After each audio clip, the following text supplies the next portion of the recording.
Hello dear students, I hope you all are doing great. आज हम sound chapter का part 2 करेंगे। I hope आप सभी ने पार्ट 1 अच्छे से कंप्लीटली देखा होगा। जिस भी बच्चे ने पार्ट 1 नहीं देखा है, इस पार्ट को करने से पहले पार्ट 1 को देखें ताकि उसको और अच्छे से समझ में आए। एंड आप सभी को चैनल सब्सक्राइब करना है ताकि आप सभी को वीडियोस जो मैं बनाती हूँ उसकी नोटिफिकेशन मिले। एंड कमेंट करके मुझे अपने डाउट्स और आपको वीडियोस कैसी लग रही हैं उसके बारे में जरूर बताना है। Sources of sound. साउंड के बारे में हमने अपने प्रीवियस लेक्चर में ऑलरेडी पढ़ा है। अब देखते हैं सोर्सेस मींस जहां से साउंड प्रोड्यूस होता है उसको हम क्या बोलते हैं? Sources of sound. इसकी डेफिनेशन देखते हैं। Vibrating objects that produce sound are called sources of sound. जैसे कि आप सबको पता है स्टूडेंट्स कि अभी साउंड कौन प्रोड्यूस कर रहा है? यस, सभी ने सही बोला। अभी मैं साउंड प्रोड्यूस कर रही हूं, मीन्स मैं क्या हूं? एक सोर्स ऑफ साउंड हूं। ठीक है, ऐसे ही हम कुछ कॉमन सोर्स ऑफ साउंड देखते हैं, जैसे radio, television, music system, automobiles etcetera. ये कुछ ऐसे सोर्स ऑफ साउंड हैं जो क्या करते हैं? साउंड प्रोड्यूस करते हैं। ऐसे ही कुछ सोर्सेस आपको कमेंट बॉक्स में मेंशन करने हैं। देखते हैं आप कितने अच्छे से इसको समझ पाए हैं। स्टूडेंट्स, यहाँ पे हमें अपनी स्क्रीन पर एक इमेज दिखाई दे रही है।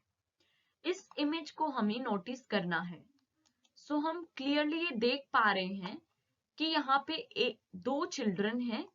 एक जो चाइल्ड है वो साउंड प्रोड्यूस कर रहा है जिसको हमने ए से डिनोट किया है।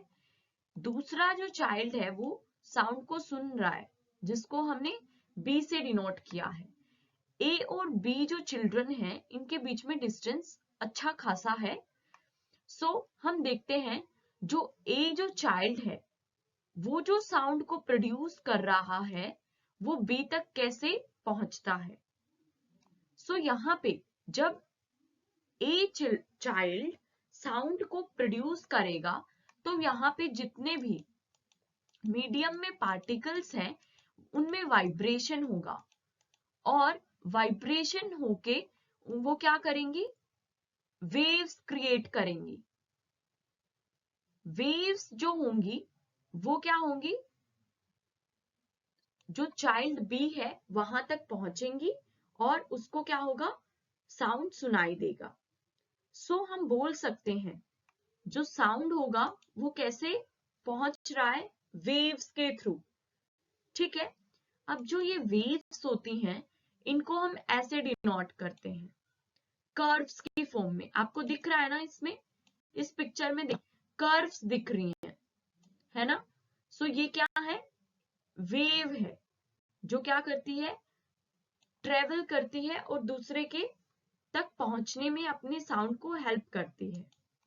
ठीक है, सो हमें पता चल गया कि जब ऑब्जेक्ट वाइब्रेट करते हैं सो वो मूवमेंट कॉज करते हैं जो मीडियम होता है उसके पार्टिकल्स में, और इसी मूवमेंट को हम बोलते हैं साउंड वेव्स। सो हम बोल सकते हैं साउंड वेव्स के थ्रू ही हमें क्या होता है? जो हमारे साउंड होता है वो ट्रेवल करके दूसरे तक पहुंचता है। ठीक है स्टूडेंट्स, अभी हम ओसिलेशन के बारे में पढ़ेंगे। जो ओसिलेशन जो टर्म है उसको पढ़ने से पहले हमें कुछ बेसिक चीजों का पता होना जरूरी है। सो हम पहले ओसिलेशन की डेफिनेशन और ओसिलेशन का कॉन्सेप्ट पढ़ने से पहले कुछ बेसिक चीजें कवर करते हैं। स्टूडेंट्स, ओसिलेशन को समझने से पहले हमें एक सिंपल पेंडुलम के बारे में समझना होगा। सो हम देखते हैं सिंपल पेंडुलम। इसके लिए हमें एक रिजिड बॉडी चाहिए होगी जिससे हम एक थ्रेड को टाई करते हैं और उसके नीचे हम एक बॉल या फिर कोई भी वेट हो गया, जैसे कि स्टोन हो गया, वुडन टॉप हो गया, स्टील बोल्ट हो गया, उसको टाई अप करेंगे जिसे हम बोलेंगे बॉब। अभी हम क्या करेंगे? हमारा पेंडुलम रेडी है। हम इसको पुश करेंगे।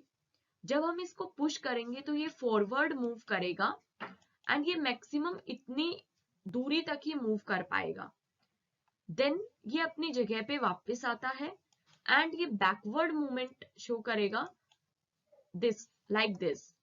सो हम फाइनली बोल सकते हैं कि जब मैंने इसको ऐसे पुश किया यहां से, तो ये पहले यहां पे गया, फिर ये यहां से वापस यहां तक आया एंड ये वापस से बैकवर्ड मूवमेंट शो करके वापस से अपनी जगह पे आया।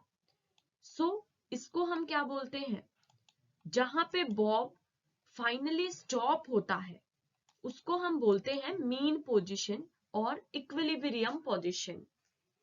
ठीक है, और यहाँ पे जो ये मैक्सिमम दूरी तक जो ये बॉब चला है इसको हम बोलते हैं एक्सट्रीम पोजीशन।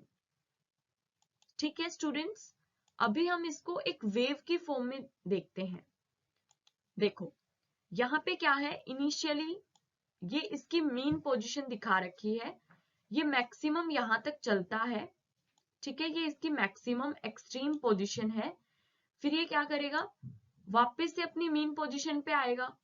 वापस से मीन पोजीशन पे आने के बाद ये फिर एक बैकवर्ड या फ्रो मोशन जिसको हम बोलते हैं वो शो करेगा और फिर क्या करेगा, अपनी मीन पोजीशन पे फाइनली आ जाएगा। ठीक है, जो ये फॉरवर्ड मोशन शो कर रहा है इसको हम बोलते हैं टू। ठीक है, एंड जो ये बैकवर्ड जो यहां से यहां तक जो मोशन शो कर रहा है इसको हम बोलते हैं फ्रो। सो हम बोल सकते हैं ना कि जो पेंडुलम होता है वो to and fro motion show करता है और इस वेव में भी हमें क्लियरली दिख रहा है। ठीक है, सो आई थिंक आपको ये पेंडुलम का जो कॉन्सेप्ट है ये क्लियर हो गया होगा। ये हमें हेल्प करेगा ओसिलेशन टर्म को समझने के लिए। यहाँ पे स्टूडेंट हम देखते हैं ओसिलेशन की definition. To and fro movement of an object about its mean position, उसको हम क्या बोलते हैं, ओसिलेशन बोलेंगे। इस टाइप के मोशन को हम ओसिलेटरी मोशन कहेंगे।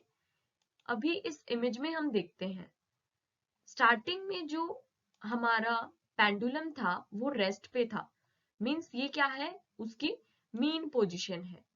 जब हमने उसको पुश किया तो वो क्या गया, उसने टू मोशन शो करके वो अपनी एक एक्सट्रीम पोजीशन तक पहुंचा और एक्सट्रीम पोजीशन पहुंचने के बाद वो वापस से अपनी मीन पोजीशन पे रिटर्न होता है एंड फ्रो मोशन शो करके वो फिर से एक एक्सट्रीम पोजीशन पे जाएगा एंड फाइनली वो जहां से उसने स्टार्ट किया था उसी प्लेस पे वो आके स्टॉप हो जाएगा।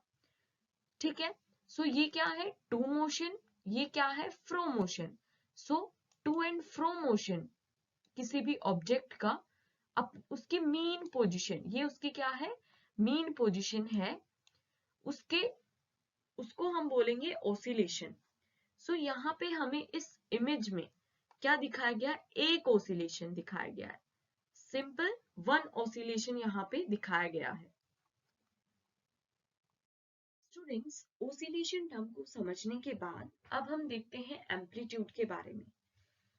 सो यहाँ पे एक इमेज दिखाई गई है। आई थिंक आप सभी इस इमेज को आइडेंटिफाई कर पा रहे हैं। यस, नाइस, सबने आइडेंटिफाई आई थिंक कर लिया है।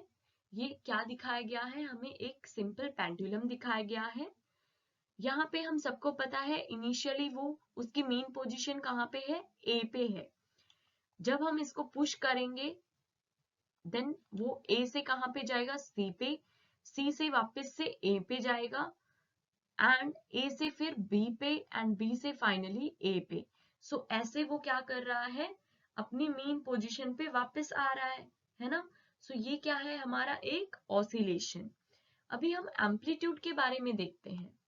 एम्पलीट्यूड क्या है, ये देखो, ए क्या है, मेन पोजीशन है, मेन पोजीशन से मैक्सिमम जो डिस्टेंस ये बी तक ही कवर कर सकता है, यहां से आगे वो नहीं जा सकता। सो डिस्टेंस बिटवीन कहां तक, मेन पोजीशन और जो हमारा एक्सट्रीम पोजीशन है उसके बीच में, उसको हम क्या बोलेंगे, एम्पलीट्यूड बोलेंगे। ठीक है, यहाँ पे हमें एक वेव शो की गई है, यहाँ पे A एंड B।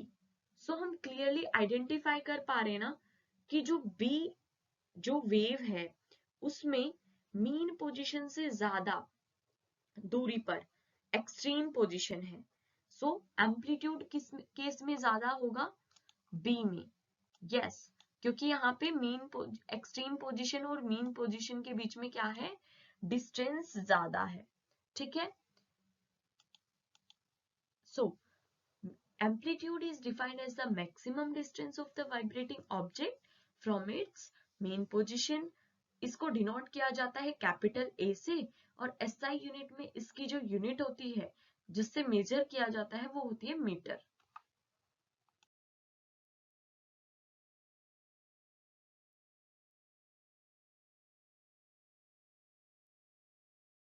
तो अब हम देखते हैं फ्रीक्वेंसी के बारे में।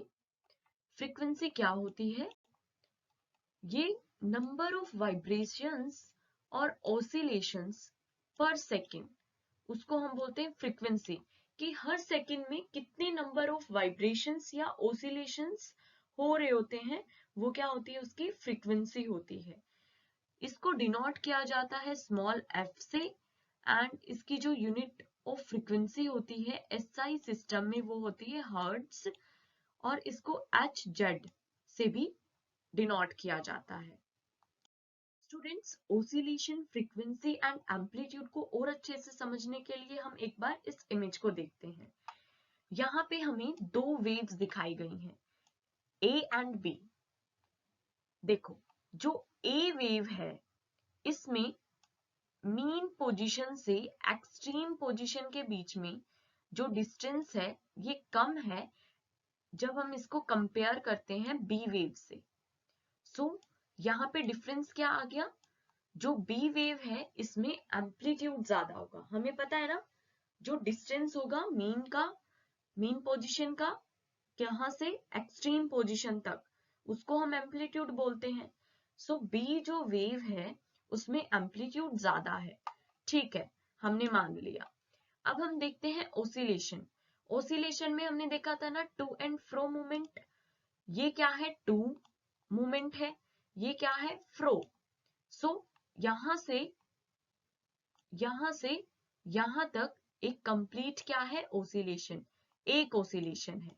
ठीक है, ए में क्या हो गया? एक ओसिलेशन हो गया। बी में देखते हैं, ये क्या है? टू, ये क्या है? फ्रो। सो ये भी, यहाँ पे भी बी में भी क्या है? एक ही ओसिलेशन है। सो यहाँ पे दोनों में नंबर ऑफ ओसिलेशंस कितने हैं? 1। अभी हमें पता है, हमने थोड़ी देर पहले पढ़ा था फ्रीक्वेंसी के बारे में। जो फ्रीक्वेंसी है वो क्या होता है? नंबर ऑफ वाइब्रेशंस या ओसिलेशंस इन 1 सेकेंड। सो दोनों में ओसिलेशन सेम है तो दोनों में फ्रीक्वेंसी भी क्या हो जाएगी? सेम हो जाएगी। ठीक है, आई थिंक आप सभी को ये जो कॉन्सेप्ट है ये अच्छे से समझ में आ गया होगा। हाँ, ओके। तो स्टूडेंट्स, आई होप जितने भी टॉपिक्स आज हमने कवर किए हैं आपको बिल्कुल अच्छे से समझ में आ गए हैं। अगर कोई भी डाउट हो तो प्लीज कमेंट बॉक्स में मेंशन करना, एंड इन दोनों क्वेश्चंस का आंसर्स भी आपको कमेंट बॉक्स में ही लिख के भेजना है। एंड स्टूडेंट्स प्लीज सब्सक्राइब करना ना भूलें, सो दैट कि आपको जितने भी वीडियोस हैं उनके नोटिफिकेशन टाइम टू टाइम मिलते रहें। Thank you all for watching my video. Thank you so much.